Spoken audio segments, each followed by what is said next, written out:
Bienvenidas, queridos hermanos y hermanas, Dios les bendiga. Esta es una nueva emisión de formación ministerial, una emisión pensada, diseñada con el propósito de que usted y yo nos formemos un poco más en lo que es tu ministerio, mi ministerio. Obviamente, pues no alcanzamos en una sola sesión a cubrir todo, pero se trata de que cada uno de nosotros vayamos conociendo.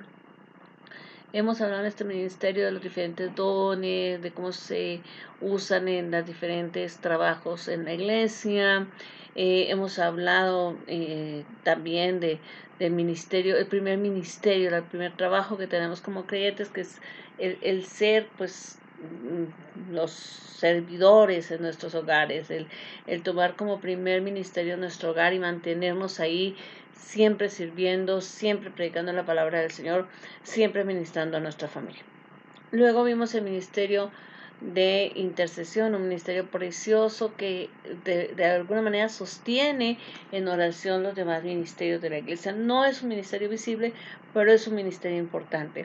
Y luego pues hemos estado hablando del ministerio pastoral, que es un tremendo ministerio y que tiene muchísimo trabajo que hacer. Entonces lo dividimos primero en homilética y hermenéutica, que pues es la base de la predicación, de la buena predicación, de la sabia predicación. Y pues luego hemos estado hablando de la parte más práctica, allí donde se hace el quehacer diario del pastor. Y ahora estamos hablando de esta parte de terapia psicoespiritual. Terapia psicoespiritual, como lo hemos visto, es como ese ministerio o esa parte del ministerio pastoral que en algunas iglesias lo ejerce solamente el pastor y en otras iglesias lo ejercen hermanos que están en la consejería específicamente. Entendamos que en todo caso el pastor da cuenta de las almas, entonces muchas veces viene el consejero a hablar con el pastor y decirle: mire, hermano está en tal situación y qué hacemos, yo ya le aconsejé esto, ya le he dicho esto, pero tal cosa. Entonces el pastor en todo caso, aunque no sea consejero, tiene que manejar ciertas herramientas.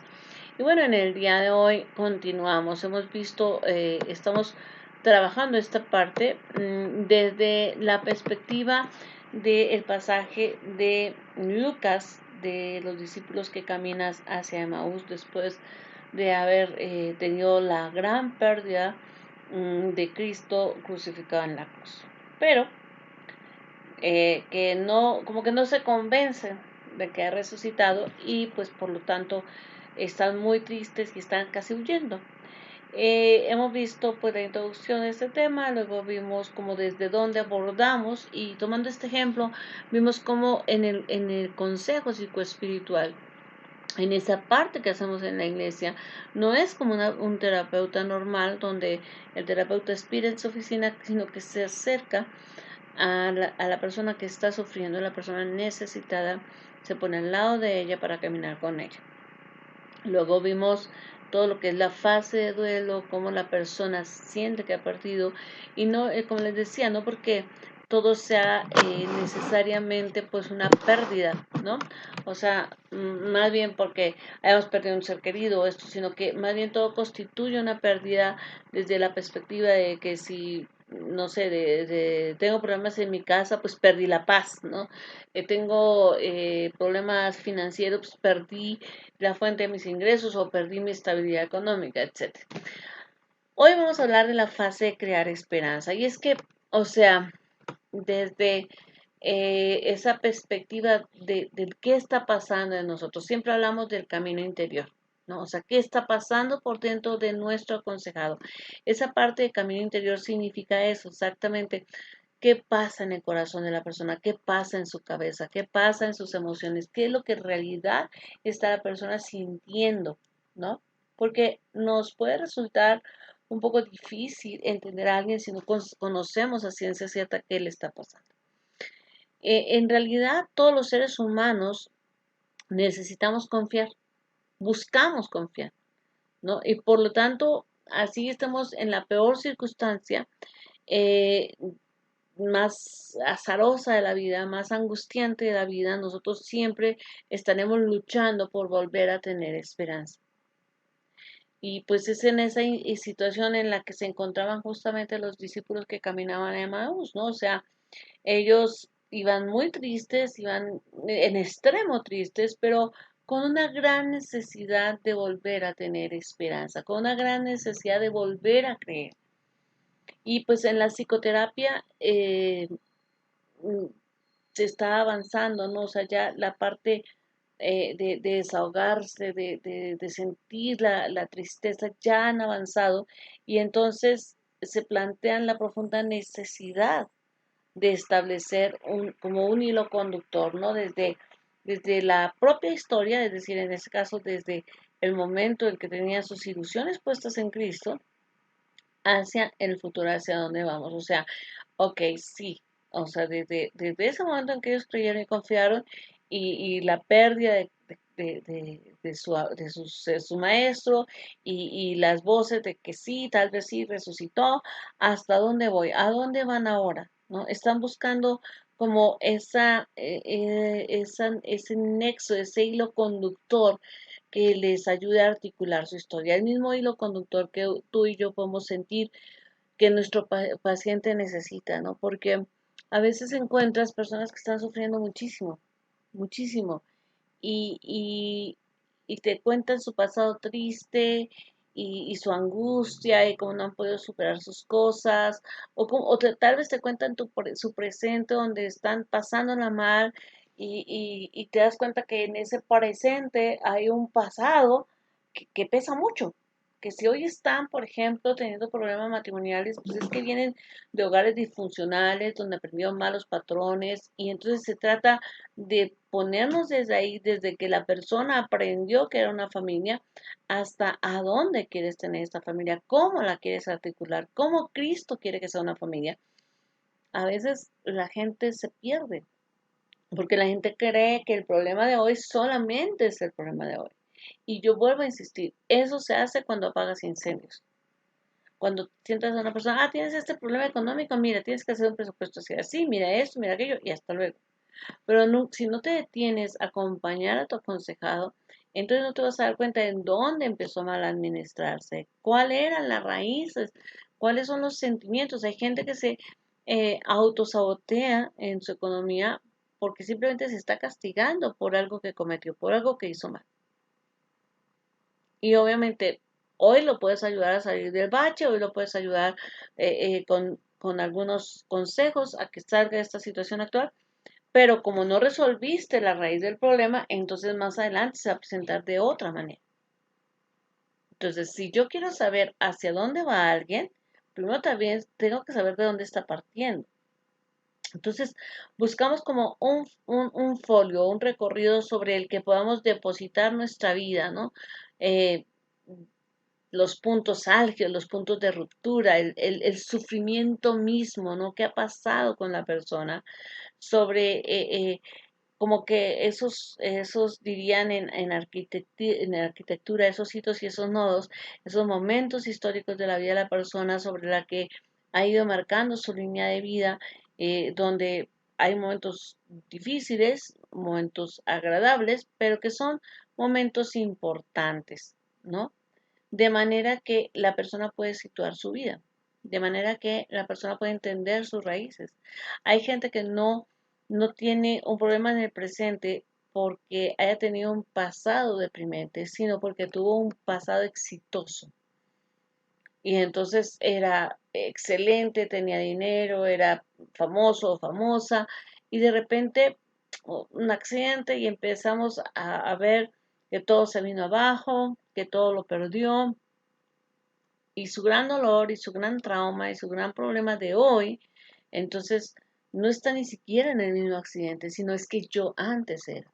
No puede disfrutar el presente porque el pasado le recuerda que fue mejor, mucho mejor.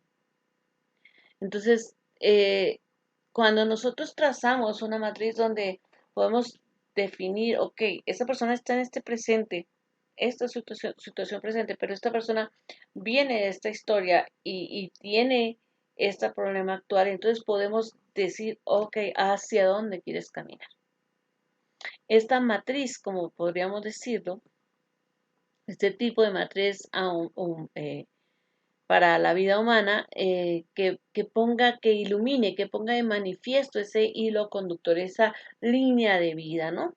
Y la descubrimos cuando leemos también la palabra, o sea, a veces nosotros no nos damos cuenta, pero le podemos mostrar a una persona, por ejemplo, cómo es tan importante su vida actual, cómo es, eh, eh, cómo es de difícil su trauma, cómo es de difícil su pasado, cómo es de difícil tal cosa, pero que tiene una esperanza cuando nos arraigamos en la palabra, cuando decimos, ok, listo, o sea, sí, tu vida es este desastre, este ha sido, dirían por ahí, tu via crucis, pero vamos a ponernos en una historia bíblica, vamos a plantarnos a lo mejor en un personaje, a lo mejor en una parte del pueblo de Israel, a lo mejor vamos a plantarnos en un pasaje de enseñanza como un proverbio, o vamos a plantarnos en tal vez en una enseñanza del Evangelio propiamente dicho, o tal vez en una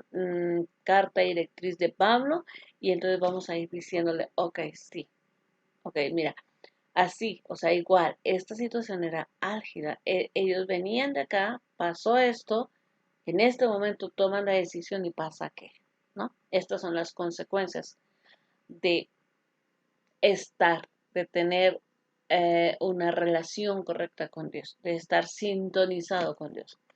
La palabra de Dios nos da esa riqueza y entonces nos permite eh, decirle a la persona, tómate de, de este lugar seguro.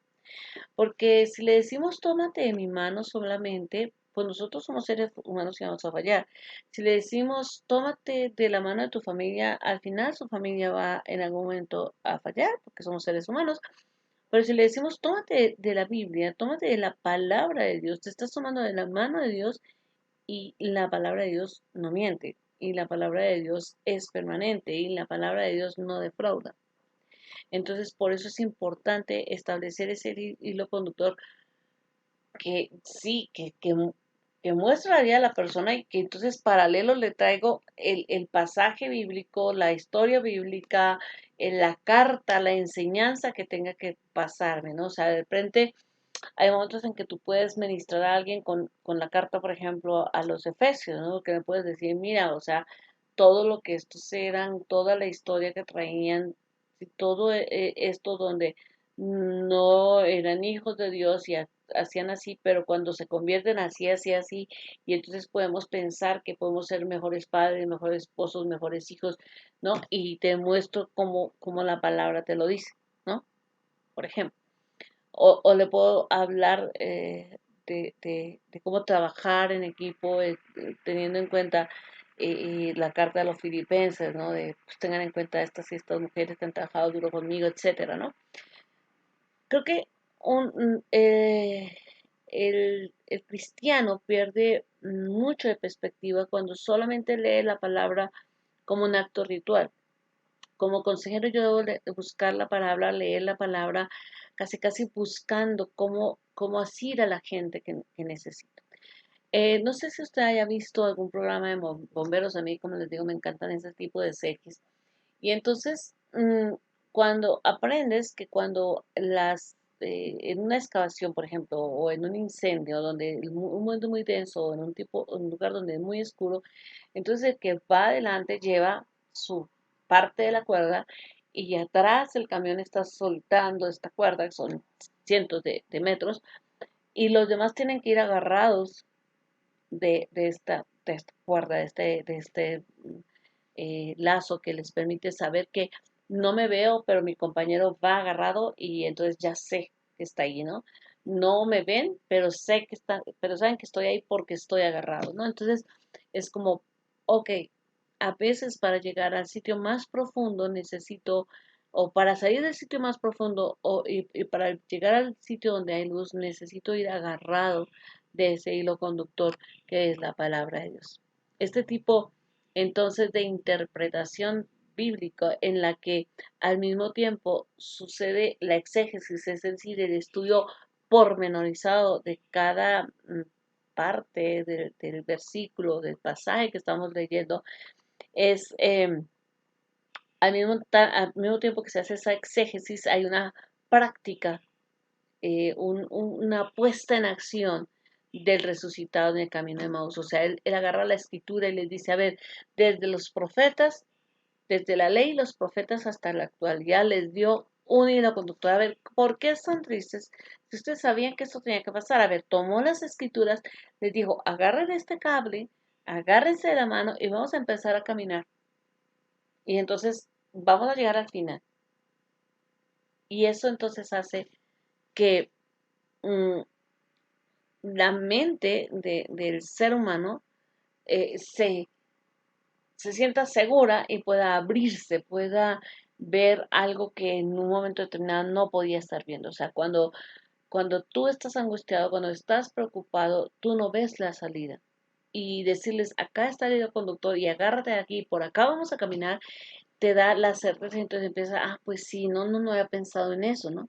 Entonces, la apertura de estos jóvenes que caminaban hacia Emmaús, eh, pues les dio una, una situación diferente, ¿no? La gente necesita, ¿no? Un proyecto de vida.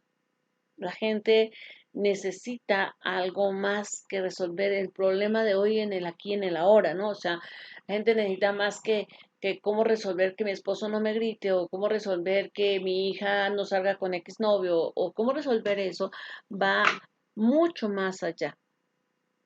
Es hagamos y enseñemos a la gente a construir su propio proyecto de vida, sanando su pasado, reconociendo su presente y diseñando su futuro. Estos jóvenes, más tarde, estos jóvenes que caminaban a Emaús, el Señor Jesús habló con ellos y les agarró desde el principio, desde la ley y los profetas, y les da ese hilo conductor y les ayuda a mirar su situación actual. O sea, esto ya había pasado, pero pues ese eres el Mesías, hay esperanza. Y entonces ellos después, en algún momento tienen que darse cuenta, ya sentados, cuando ya Jesús parte el pan con ellos y desaparece, ellos dicen, la palabra ardía en nuestro corazón. Cuando tú puedes lograr que la palabra arda en el corazón de alguien en un consejo, realmente estás llegando al meollo del asunto. No se trata de que el consejero espiritual llegue a resolver la vida de la gente. Se trata de que el consejero espiritual agarre la palabra y la anexe a la vida de la persona o agarre la vida de la persona y la anexe a la palabra como usted quiera. Haga una mancuerna así para que la persona pueda hacer que esa palabra arda en su corazón. Le voy a poner un ejemplo. Hay gente que vive sobre el temor. Toda su vida ha temido, toda su vida se ha sentido mal, toda su vida se siente desubicado. Eh, a veces ese temor viene porque su familia ha hecho las cosas mal o tal vez porque él ha hecho las cosas mal. Y entonces de repente te encuentras y cómo le ayudo a tener esperanza, cómo le ayudo a diseñar su vida de aquí en adelante, cómo le ayudo a que realmente esta persona salga de esta situación. Entonces, tengo un profeta que a mí me encanta, que es el profeta Isaías. Sí es un profeta que tiene un libro muy grande y que habría que saber de dónde a dónde tomó los pasajes, pero ¿qué le parece si consideramos los primeros 43 capítulos de Isaías, ¿no? Y entonces le puedo mostrar cómo el Señor sí, eh, eh, eh, Isaías trae una historia conductora donde te muestra que sí, el pecado está mal, pero que Dios transforma el corazón del pecador, que lo limpia, que lo lava, y que entonces puedes tomarte de la mano de Dios y Dios te dice, yo he dado a naciones por ti, yo he hecho cosas por ti, y aquí está mi mano y te voy a sostener y no temas porque de mi mano estás. Y promete entonces la restauración y promete la seguridad. Y entonces tú dices, ¿cómo? ¿Con el profeta Isaías puedo aconsejar? Claro que puedes aconsejar. Yo ministro muchísimas mujeres separadas, divorciadas, am, o simplemente madres solteras, o simplemente viudas, a las que las llevo allá a ese capítulo 54 de Isaías, les digo, este es tu hilo conductor. O sea, esto es de donde tú te tienes que agarrar y tienes que entender que todo esto lo va a hacer el Señor. Ok, sí la puedes haber regado, sí puedes haber hecho esto mal, sí puedes, pero sabes que él es el que te ensancha, Él es tu esposo, Él es tu hacedor, Él va a educar a tus hijos, Él te va a adornar, Él te va a hacer una mujer diferente, o sea, no necesitas necesariamente ir a buscar un hombre para que Él te dé un valor, porque tienes un esposo, Jehová tu hacedor es tu esposo, ¿no? Y entonces nexa la vida desesperanzada, aquella mujer que dice, pues ya no, ¿qué más puedo hacer? Mi marido me dejó, o me quedé viuda, o estoy sola con mis hijos, y entonces cuando la agarras y le dices, agárrate, Isaías 54, la persona tiene un hilo conductor y empieza a tener una una matriz por la que puede avanzar, un esquema por el que puedes avanzar, una línea de vida por la que puede avanzar. Su vida se la emparejo a Isaías 54 y le digo, esto es en lo que tú puedes fundamentarte, esto es en lo que tú puedes creer. ¿Por qué? Porque la palabra sana.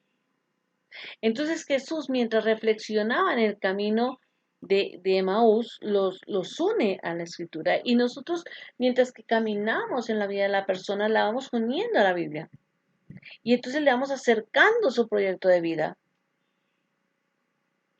La palabra produce un efecto vivificador. Es una acción curativa de Dios. La palabra va, dice de sí misma que ella penetra, limpia, rompe hasta lo profundo.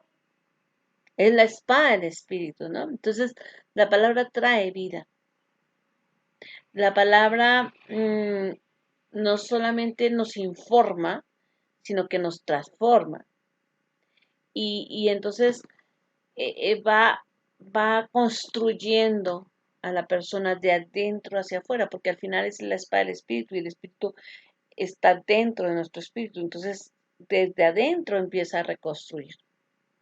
Mientras que el resucitado camina con los jóvenes a Emaús, por el camino de Emaús, y va abriendo en la escritura, también les va abriendo el camino, también les va abriendo la mente. Entonces empiezan ellos a entender el sentido de lo que decía la ley, de lo que decían los profetas. Entonces se dan cuenta que eso tenía que ver con el Mesías, entonces se dan cuenta que Cristo sí era el Mesías. Y entonces los mismos jóvenes son alcanzados por esa fuerza mesiánica, por ese poder liberador de Cristo, del miedo y de la sensación de estamos sin salida, ¿no? Cuando, cuando todos nos encontramos en una crisis existencial, nos encontramos donde, como les decía al comienzo de este tema de terapia psicoespiritual, nos encontramos de frente con una pared que solamente la única salida es Dios, ¿no? Y al final encontrarnos asidos de su palabra y poder levantar los ojos y decir, ya te encontré, ¿no? Porque a lo mejor vienes caminando, ves negro, negro, pero vienes por ese hilo conductor, topas con la pared y ahí está Cristo. Y ahí lo ves. Y es claro. ¿Por qué? Porque llevabas el hilo conductor de su palabra. Entonces, para nosotros como consejeros psicoespirituales es fundamental conocer la Biblia, detallarla, pedirle al Señor que nos hable, que nos muestre, o sea, no es solamente conocimiento, es revelación para poder ir nexando la vida de la gente. El presente curativo de Dios sucede en ese instante cuando se habla realmente de Cristo, cuando realmente entonces Él les muestra, mira que sean la ley y los profetas del Mesías. Y cuando se topan con Él, ahí empiezan a ser sanados. La Biblia cuenta a nosotros, a los seres humanos, la cercanía de Dios y lo hace presente esa cercanía. Entonces, cuando nosotros le entregamos o cuando nosotros podemos nexar esa historia, ese párrafo, ese libro, esa parte de la Biblia, ¿no? Le alcanzamos, unimos el espíritu de la persona, unimos el corazón de la persona con la palabra de Dios. ¿Ok? Y esto pues es necesario. ¿Para qué? Para que la persona pueda saciarse de Dios, pueda saciarse del anhelo de la seguridad de estar en los brazos de su Creador. Porque entonces eso nos da amor, nos da seguridad, nos da aceptación. ¿Cómo lo hacemos? ¿Cuál es el método de acompañamiento y aportación desde la psicología pastoral? Bueno, la interpretación de las escrituras como un procedimiento fundamental en la vida de Emaús, en la vida de estos personajes de Emaús, para la sanación, para la sanidad, exige el acompañamiento de un consejero espiritual, que no se pare solamente a ver lo psicoterapéutico, no se pare solamente a ver, pues bueno, o sea, la técnica será importante, la receptividad del paciente será importante, pero se requiere que el consejero espiritual vaya más allá, sino que él debe unir entonces la historia de esa persona, ¿sí? Con lo narrado en la palabra. La crisis de la persona con el mensaje de salvación de la escritura, la crisis de la persona con los testimonios que encontramos en la palabra, con la revelación de Dios en la palabra. Entonces, eso es el trabajo que es mucho más complejo que el de un consejero o de un psicoterapeuta. Es agarrar y decir, ok, la palabra sana. Y ese es el principio de la psicoterapia, la palabra sana. Entonces, pero aquí la palabra no mía, es la palabra de Dios. De esta forma, cuando los seres humanos eh, mm, contemporáneos, los de hoy, nosotros, nuestros hermanos que están en crisis, tienen una relación con esas historias de fe narradas allá en la Biblia, es posible entonces que esas narraciones actúen no solamente allá en ese personaje, sino que actúe hoy con esta persona contemporánea que está aquí.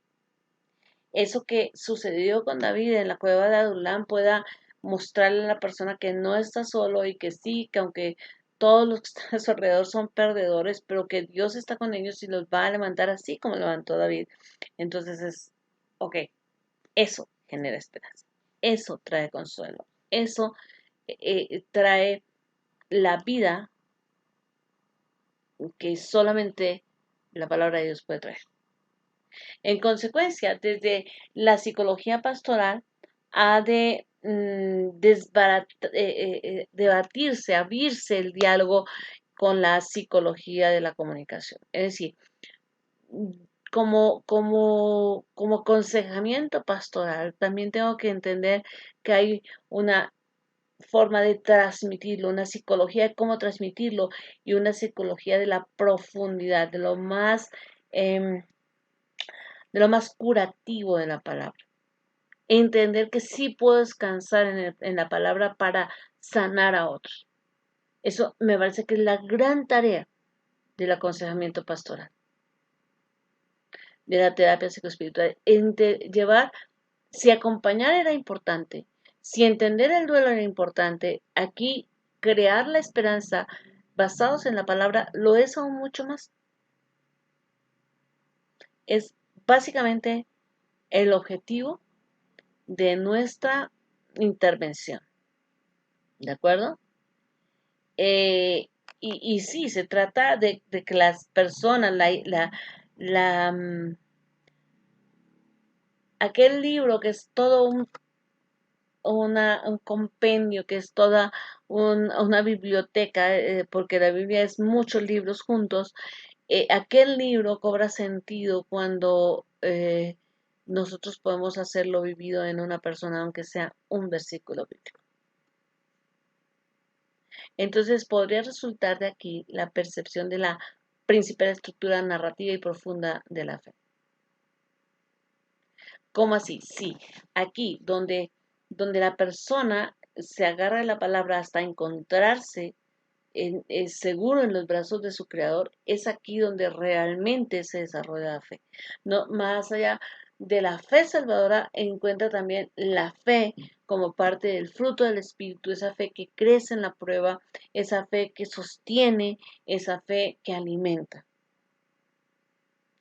Para la psicología pastoral se da aquí un amplio campo de acción. O sea, tú y yo tenemos un gran campo de acción. Y entonces podemos cubrir la inmensa problemática de la interpretación psicológica profunda. O sea, no nos quedamos aquí. Y es lo que yo insisto, o sea, un pastor, un consejero no tiene por qué ser apaga incendios y aplicar así como la fórmula mágica y nos fuimos, sino es aplicar la escritura, su narración, su esencia, sus herramientas en el proceso de acompañamiento pastoral y terapéutico.